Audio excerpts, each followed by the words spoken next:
잠시 기도하고 말씀 나누겠습니다.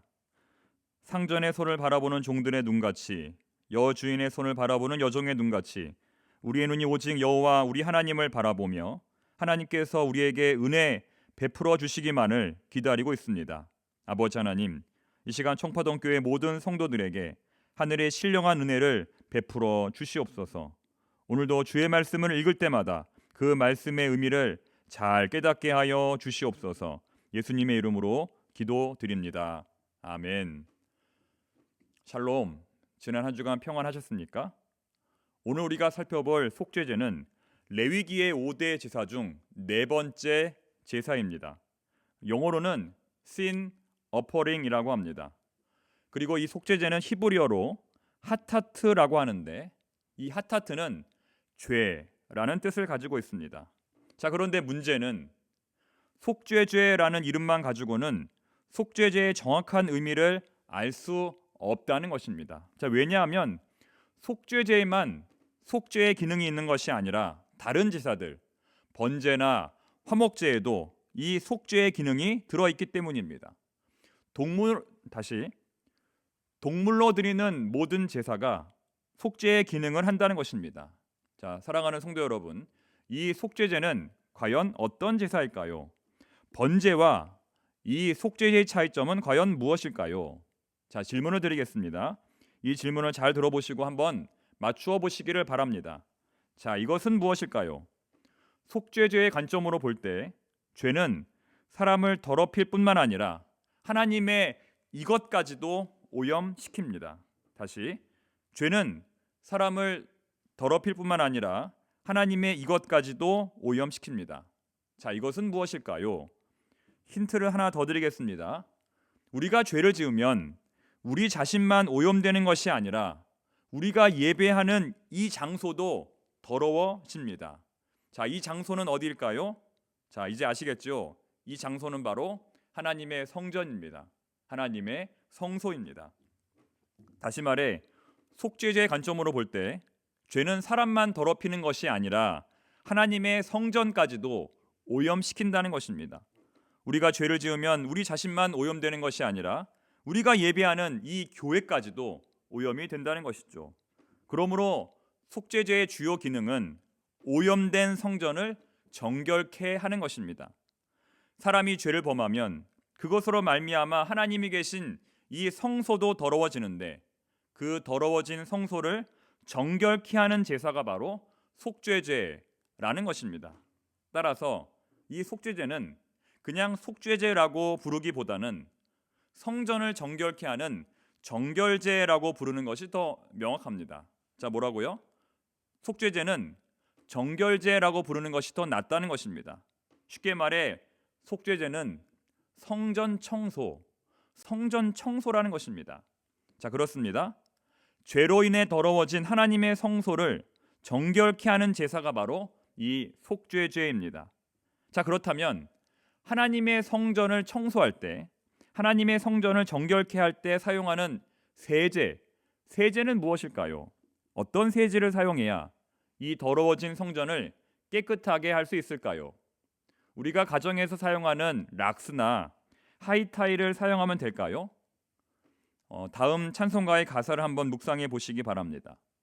주의 보혈 능력 있도다. 주의 피 믿으오. 주의 보혈 그 어린 양의 매우 귀중한 피로다. 샘물과 같은 보혈은 주님의 피로다. 보혈에 죄를 씻으면 정하게 되겠네.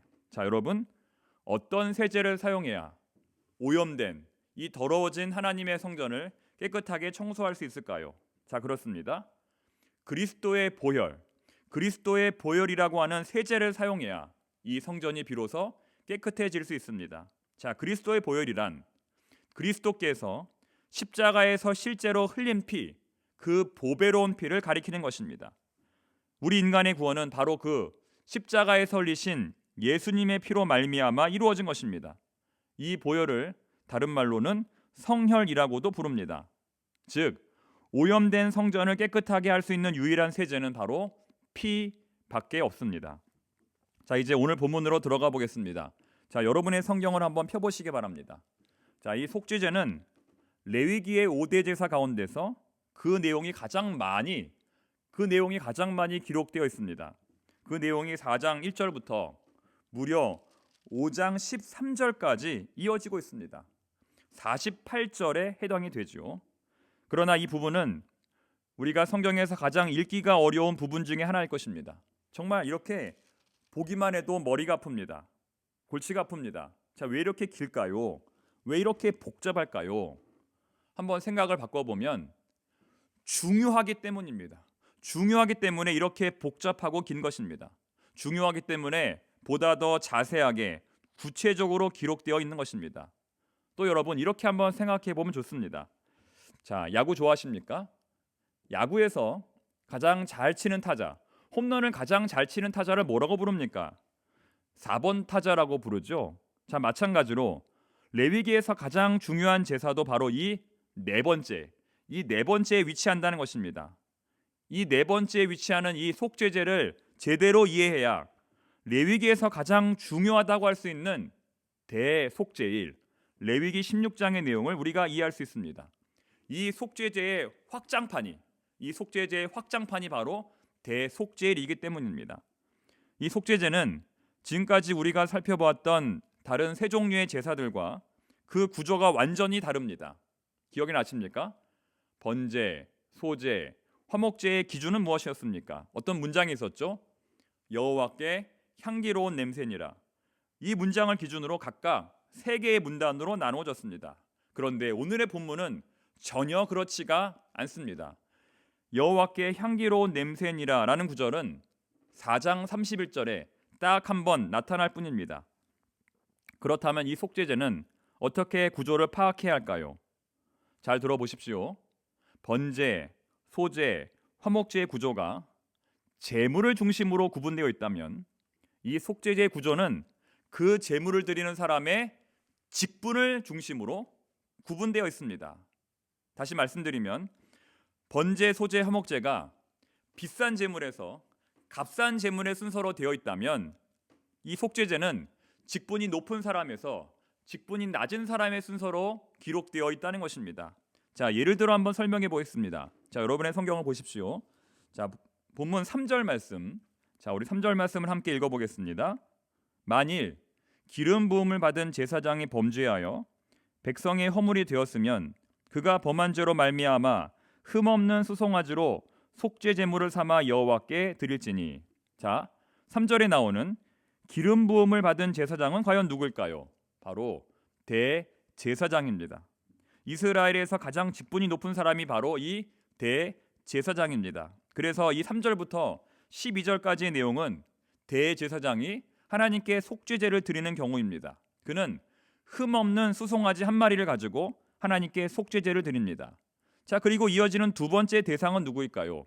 자, 여러분 성경 13절 보십시오. 자, 13절 함께 읽습니다. 만일 이스라엘 온 회중이 여호와의 계명 중 하나라도 부지 중에 범하여 허물이 있으나 스스로 깨닫지 못하다가. 자, 두 번째 대상은 누구냐면 이스라엘 온 회중입니다. 자, 여기서 재미있는 사실은 대제사장 한 사람과 이스라엘 온 회중은 같은 급이라는 것입니다. 대제사장 한 사람이 죄를 짓는 것은 이스라엘 온 회중이 죄를 짓는 것과 비중이 같다는 것입니다. 그래서 대제사장과 이스라엘 온 회중이 하나님께 드리는 제물은 똑같이 수송아지 한 마리입니다. 자, 그리고 세 번째 사람은 누구일까요? 자, 22절 보십시오. 자, 22절. 만일 족장이 그의 하나님 여호와의 계명 중 하나라도 부지 중에 범하여 허물이 있었는데. 자, 세 번째 직분자는 족장입니다. 그는 수점소를 가지고 이 제사를 드립니다. 자, 그리고 마지막에 나오는 사람은 누구일까요? 27절입니다. 27절. 만일 평민의 한 사람이 여호와의 계명 중 하나라도 부지 중에 범하여 허물이 있었는데. 자, 네 번째 직분자는 바로 평민입니다. 그는 암염소를 가지고 속죄제를 드립니다. 자, 순서를 정리해 보면 제일 처음이 대제사장, 그리고 이스라엘 온 회중, 그리고 족장, 그리고 마지막은 평민입니다.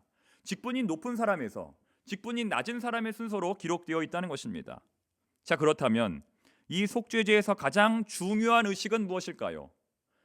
자, 앞서서 성전을 정결케 하는 세제는 하이타이가 아니라 피라고 말씀드렸습니다. 오직 피만이 오염된 성전을 깨끗게 할 수 있다고 말씀드렸습니다. 그러므로 속죄제에서 가장 중요한 의식은 바로 피를 뿌리는 의식입니다. 피 뿌리는 의식입니다. 자, 6절 말씀 보시기 바랍니다. 6절 한번 읽습니다. 그 제사장이 손가락에 그 피를 찍어 여호와 앞 곧 성소의 휘장 앞에 7번 뿌릴 것이며. 자, 여러분 이 6절의 말씀을 한번 머릿속으로 그려보시기 바랍니다. 자, 제사장이 성소에 들어갑니다. 그리고 피가 담긴 그릇에 손을 적신 후 휘장에 피를 뿌립니다. 한 번, 두 번, 세 번, 몇 번을 뿌리냐면 몇 번 뿌립니까? 7번을 뿌립니다. 자, 어디에 뿌리냐면 휘장에 뿌립니다. 이 휘장은 성소와 지성소를 나누는 천막입니다. 나중에 예수님이 십자가에 달리실 때에 이 휘장이 위에서 아래로 찢어집니다. 휘장은 성소와 지성소를 나누는 매우 중요한 도구이죠. 이 피를 뿌리는 의식이 이 속죄제와 다른 제사들을 구분하고 있는 것입니다. 자, 그리고 또 한 가지 중요한 사실은 이 예배를 드리는 예배자의 신분에 따라 이 피를 뿌리는 위치가 달라졌다는 것입니다. 예를 들면 대제사장의 경우에는 방금 살펴본 것처럼 휘장에 뿌립니다. 그리고 향단 뿔에도 바릅니다. 모두가 다 이 성소 안에 있는 도구들입니다. 반면에 아까 살펴본 족장이나 평민들은 이곳에 피를 뿌리지 않습니다. 자, 25절 말씀 보시기 바랍니다. 아주 중요합니다. 25절. 제사장은 그 속죄제물의 피를 손가락에 찍어 어디에 바르고? 번제단 뿔들에 바르고. 자, 여러분 이 번제단 뿔은 성소 안에 있는 것이 아니라 성소 바깥에 있는 도구입니다. 다시 말해 대제사장은 성소 안에 있는 도구에 피를 뿌리고 족장과 평민은 성소 밖에 있는 도구에 피를 뿌린다는 것입니다. 자, 여러분 왜 이렇게 피 뿌리는 위치가 다를까요? 같은 죄를 지어도 지위가 높은 사람이 지으면 그 오염은 더욱더 심각하기 때문입니다. 다시, 같은 죄를 지어도 지위가 높은 사람이 지으면 그 오염은 더욱 심각하기 때문입니다. 즉, 죄 오염의 심각성은 죄 지은 자의 사회적 지위에 비례한다는 것입니다. 예를 들어 일반 백성은 회막 뜰까지만 들어와서 제사를 드리므로 그 회막 뜰까지만 오염을 시킵니다. 그러나 대제사장은 성소 안까지 들어와서 제사를 드리기 때문에 성소 안까지 오염을 시킵니다. 즉, 그 사람이 어디까지 들어가서 제사를 드리는가에 따라서 그 죄의 오염도가 달라진다는 것입니다.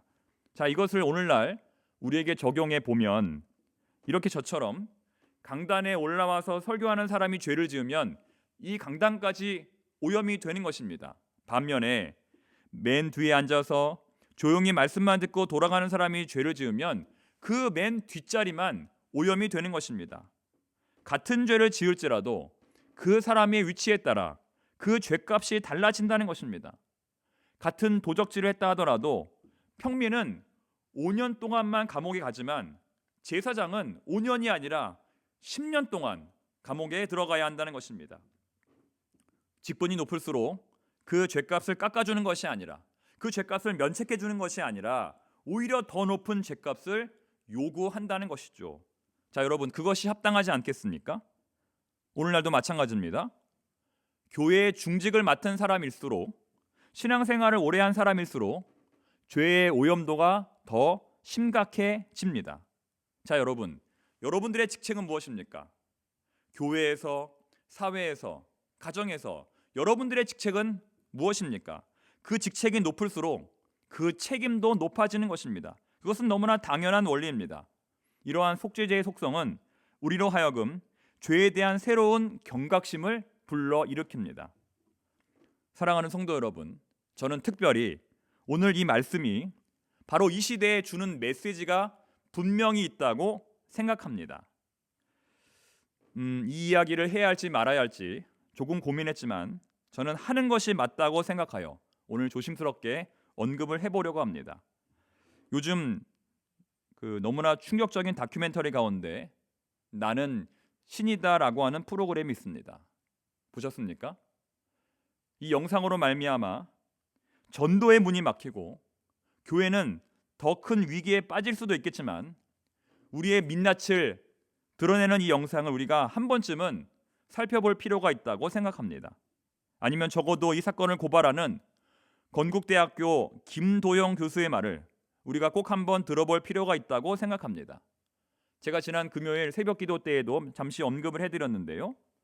지난 20년간 JMS의 만행을 집중적으로 파헤쳐왔던 김도영 교수는 이렇게 말합니다.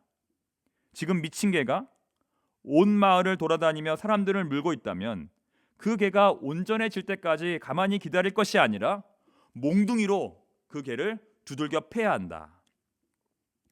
정명석은 지난 20년간 자신을 메시아라고 세뇌시키며 1만 명 이상의 여성들을 강간한 것으로 추정이 됩니다.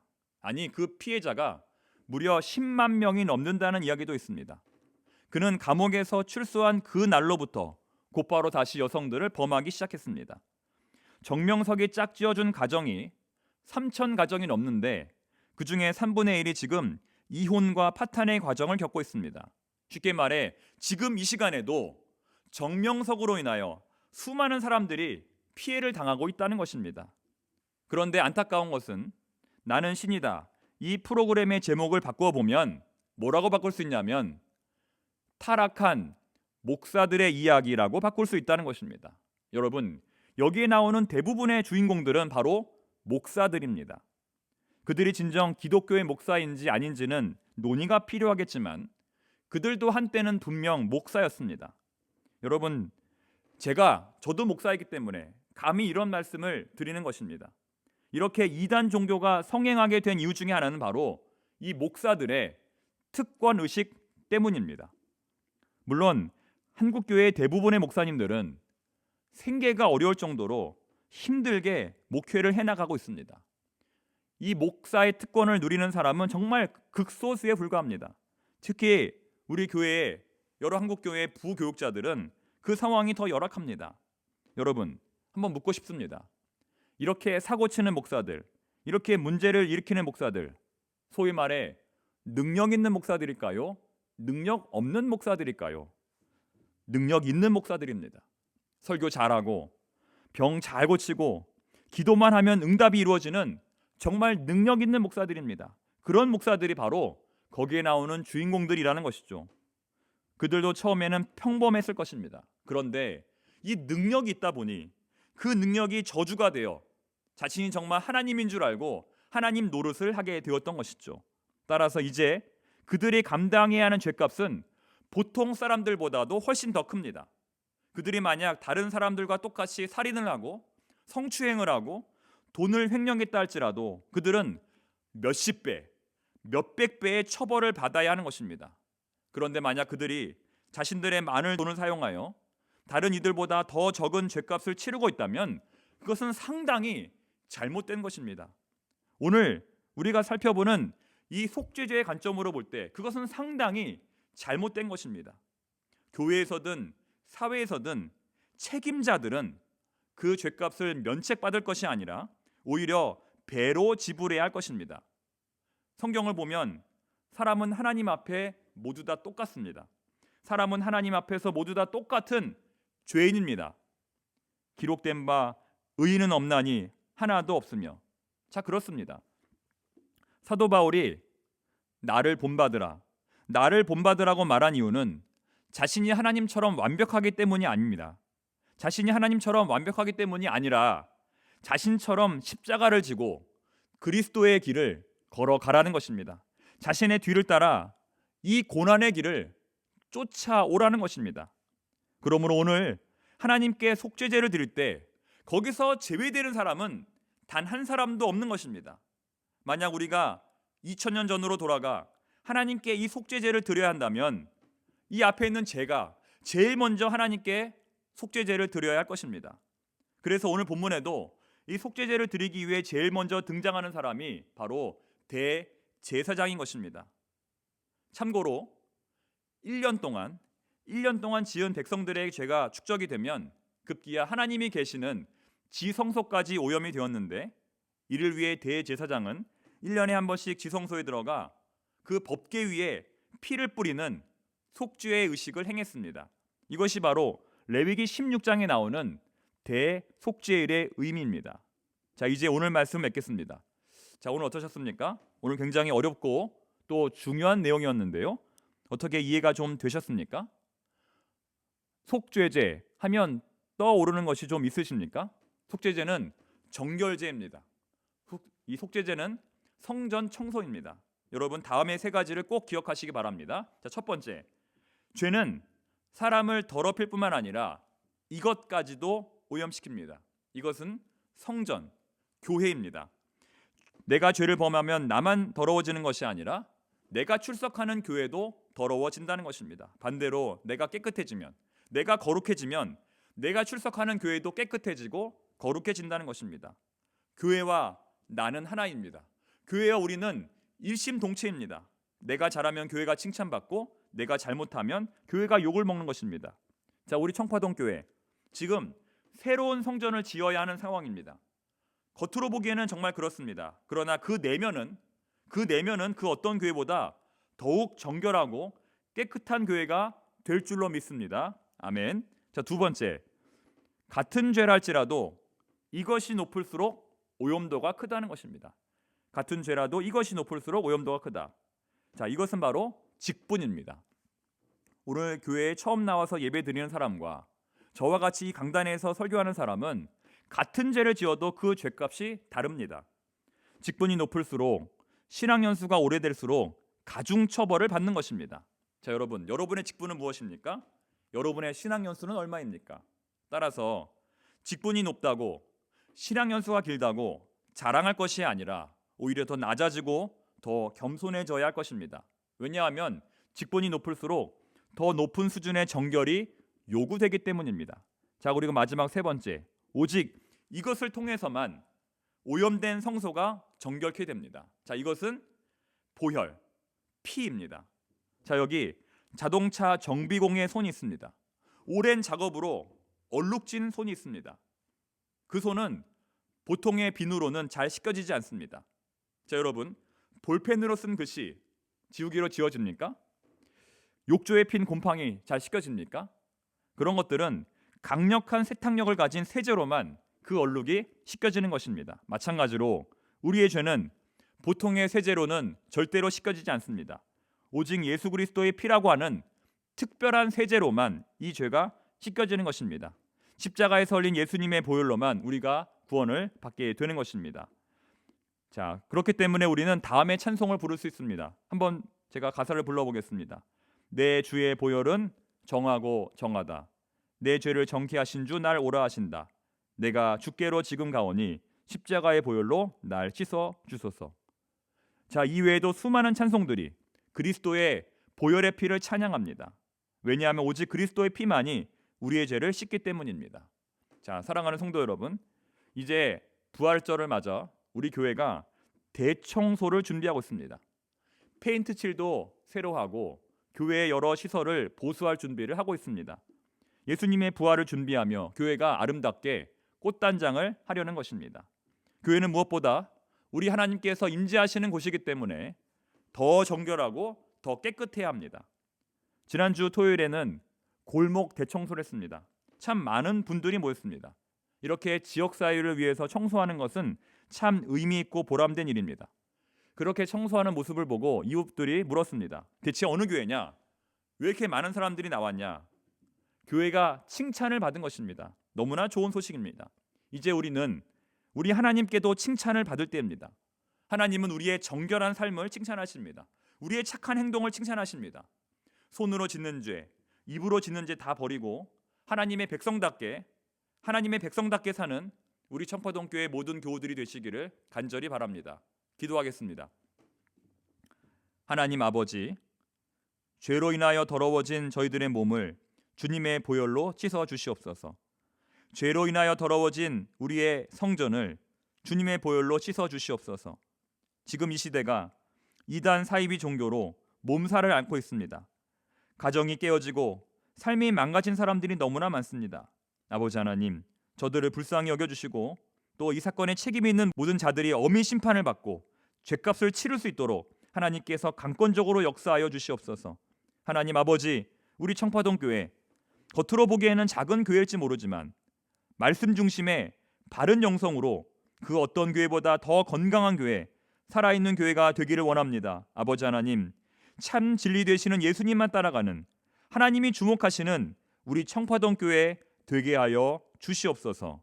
예수님의 이름으로 기도드립니다. 아멘.